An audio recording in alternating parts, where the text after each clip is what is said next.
Chris Turner. I'm chair of the Texas House Democratic Caucus, state representative from Arlington and Grand Prairie. And today we have three members of our caucus from different regions of the state who are going to speak to you about one of the latest iterations of the Republican attempts to not only make it more difficult to vote, but also to continue to give life and credence to the big lie that is fueling these vote suppression bills in Texas and around the country.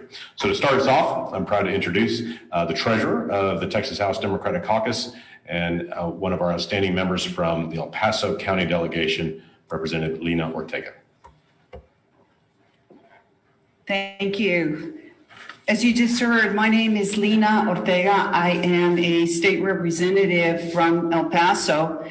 Every day, as we continue our work here to protect the freedom to vote, we keep seeing how pervasive and dangerous the Trump Republicans' big lie has become across the country. Republicans back home in Texas keep fanning the flame of the big lie. Just a few days ago, State Rep Steve Toth filed yet another anti-voter bill.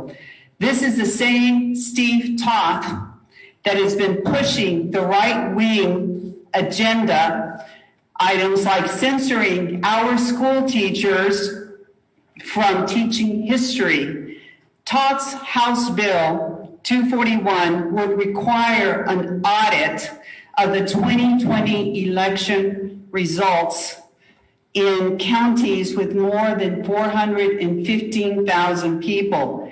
10 of those 13 counties would fall under Toth's proposal went for President Biden during the election. Many of the counties are very diverse counties that tend to vote Democrat and are home to significant Black and Brown populations. 9 out of those 13 counties are majority minority as of the 2020 census. I represent El Paso County, one of those 13 counties impacted by this bill, and one of our state's many majority minority counties. When asked why he didn't include smaller counties, Toth said, "What's the point? I mean, all the small counties are red." It is a clear admission of what this is really all about. His assumption is if majority minority counties are turning out to vote, guess what? It must be fraud. But majority white counties are turning out, then that's just the way it's supposed to be. There's no problem there. This bill uses the big lie to lay out the groundwork to undermine confidence in our elections and targets our most diverse counties. And this is exactly why we are here in Washington, D.C., to protect all voters from political schemes like these that attack the democratic process. I'm going to turn it over now to my colleague, Alex Dominguez. Thank you, Representative Ortega. I'm Alex Dominguez. I'm the representative of District 37, which sits in Brownsville, also the seat for Cameron County. Cameron County happens to be one of those 13 counties that would be part of the House Bill 241 that Mr. Toth would like to enact. Well, clearly, this is a frontline county, and it's one that has voted blue for generations. It will likely continue to vote blue because they believe in our values. But more importantly, we know what 241 is actually trying to do. It's trying to perpetuate the insidious discussion that somehow the election of 2020 was stolen from Donald Trump. One of the first cheerleaders of this big lie was the Texas Attorney General, Ken Paxton, who went out of his way to have the state of Texas sue other states to try to overturn the presidential results in those states as well. Not only is Ken Paxton currently under felony indictment in Texas, He is also at the heart of an FBI investigation, and the American Bar Association and the Texas Bar Association are also investigating him for his frivolous lawsuit in the U.S. Supreme Court. This shows us the type of character of the people that support House Bill 241. Character, as you may know, is defined simply as what do people do when no one's paying attention? Well, when no one's watching, we see what our Republican colleagues are up to. They're filing bills that are meant to disenfranchise people of color. More importantly, they're trying to invalidate the hard work of bipartisan election workers, bipartisan individuals in the 13 largest counties who exercise their freedom to vote. By perpetuating this big lie, our Republican counterparts are appealing to a fringe corner of their own Republican base. And at this time, we call on those more moderate, those more mainstream, those more patriotic Republicans in our state party to stand up and give voice to not just the concerns of Democrats, but also their own concerns for our future. Democracy is at stake. We cannot go forward until we get folks to admit that the big lie is simply that. It's a chase into fantasy. At this time, I turn the mic over to my colleague, Sean Theory. Good morning. My name is State Representative Sean Theory, and I represent Houston and Harris County, which is the largest county in the state of Texas. My colleagues who have eloquently spoken before me have shown how Donald Trump's fallacies have led to consistent, repeated attacks on our democracy. From the insurrection right here at our nation's capital to so many anti-voter bills, which are currently being filed in the Republican-led legislature in Texas and around the country. This is why we are here. And that is exactly why we continue to fight. One of the major provisions in House Bill 3 is the Texans Republicans' ominous anti-voter bill in Texas involves poll watchers. And it makes it easier than ever for these watchers to intimidate well-meaning voters who are simply exercising their constitutional right to make their vote and their voice. People have asked me why I find poll watching provisions on the voter suppression bill so egregious. The answer is simple. People of color know what voter intimidation looks like. It's not just political, it's personal. As the daughter of an African-American woman who was the first Black teacher to integrate Sharpstown Junior High School, who had to be brought in with police protection, I've heard stories from my own parents of what they went through in the civil rights movement, even after 1965, when the Voting Rights Act was instated. As the granddaughter of Jessie Mae Washington from Conroe, Texas, who was born in 1917 and didn't pass away in 2007, I heard painful stories of how my grandmother could not stand in line next to white people when she went to vote because they bullied her and intimidated her. We've lived voter intimidation, and I'm here today because as the third generation of African-American women in my family, I'm fighting to make sure that my 80-year-old mother has a fair chance to vote this election, but also so that my 8-year-old daughter will not have to go through this when she turns 18.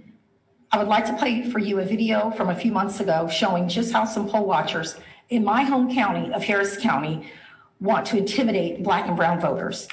The video is of a meeting of the Harris County GOP's so-called, quote, election integrity brigade from last spring, and I'm sure you'll find it is anything but.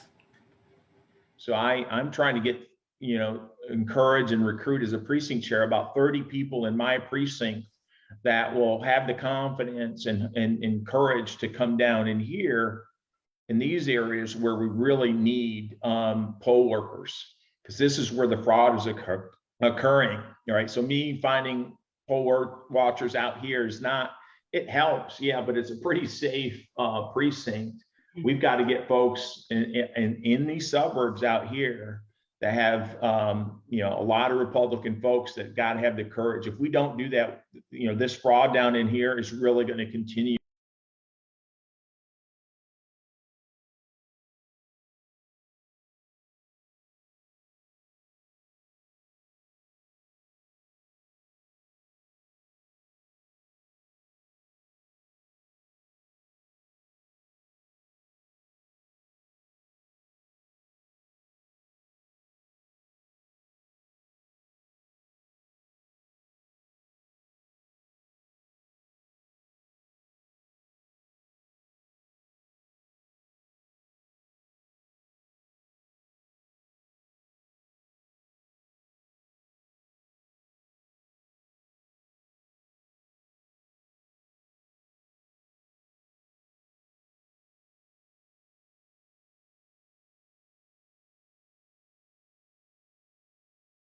it. It's all the evidence you need. Flat out admitting that they are trying to round up poll watchers to go to Black and brown communities, to target our communities. That's what this bill is about, and that is what Donald Trump created the big lie about, and all of the subsequent attacks on our democracy are all about this. They all stem from this. So let's be clear. They are making it easier to harass and intimidate people of color. So frankly, Republicans can hold on to power in a rapidly growing and diversifying state, no matter the cost. I'd like to quote the dean of our delegation, my mentor, Shiro, Representative Thompson. She said, quote, "We've come too far and we've worked too hard. We're Americans and we have the right to vote.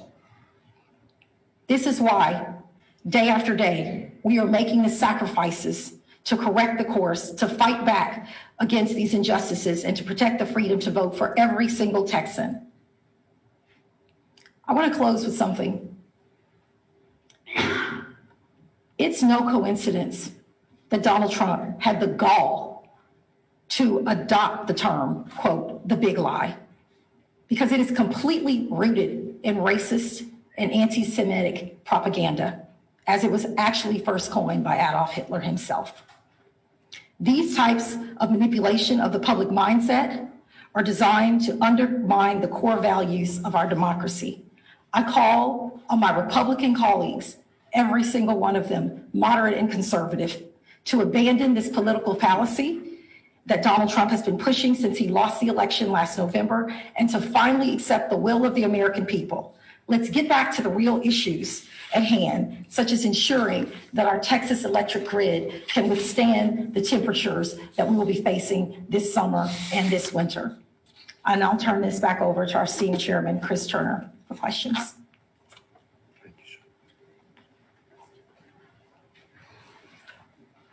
Thank you, Representatives Theory, Dominguez, and Ortega, and I'm happy to field a few questions. I want to just thank and acknowledge the good work of Common Cause of Texas, which first exposed that Harris County Republican Party poll watcher recruitment meeting. Common Cause of Texas put that out a few months ago, so we thank them for exposing that voter intimidation attempt. We'll be happy to answer a few questions. I know we have journalists on Zoom. We'll start with any journalists in the room, if any questions they may have. Yes, ma'am. Sure. Emily Caldwell, Dallas Morning News. So what does it mean for the delegation to have Representative Cortez return to Washington, and has it affected the morale of the group? Yeah, it's great to have Representative Cortez back with us. We, as I said yesterday, we welcome him back with open arms. You know, our unity is our strength in the Democratic caucus, and what you see is a unified caucus that is now on day 16 away from the state of Texas, stopping Republicans from passing House Bill 3 and using our collective voice to urge Congress to pass strong federal voting rights legislation to protect the freedom to vote. Jonathan Tyler, according to Texas Monthly. But for Trump and his assertion that the election was stolen, do you think you would have ended up here? And I haven't heard any of your Republican colleagues defy what he has said. Do they tell you anything different in personal conversations that suggest that they don't buy into it? Well, to the first question, Jonathan, no, I think that we would not find ourselves in the circumstances were it not for the Trump presidency and Trump taking over the Republican Party the way he has. Because you can draw a direct line from Trump's big lie, which started before the election. And he was saying, if I lose the election, it's only because it means the election was rigged or was stolen. He was planting the seeds of that well before the general election last year. And so then he did lose the election. And he repeated it ad nauseum. Ken Paxton and others fueled that fire. Paxton with his lawsuit in the Supreme Court that was, of course, dismissed. And then, of course, that big lie led directly to the insurrection on January 6th, which importantly today is the first day of congressional hearings on that tragedy in our nation's history. And it's that big lie then that led to Georgia and Texas and other states passing these vote suppression bills, these anti-voter bills to make it more difficult to vote, to infringe on people's freedom to vote. And so, no, I think that all of this is directly attributable to Donald Trump and his toxic presidency and the aftermath of it. And it's made possible, it's enabled by Republican leaders like Greg Abbott, like John Cornyn, like Ted Cruz, who are unable or unwilling to speak the truth and tell their supporters that no, we have free and secure elections in Texas and across the country, and that Donald Trump is lying. But they're unable to do that. So that's why we're here. We have questions on Zoom?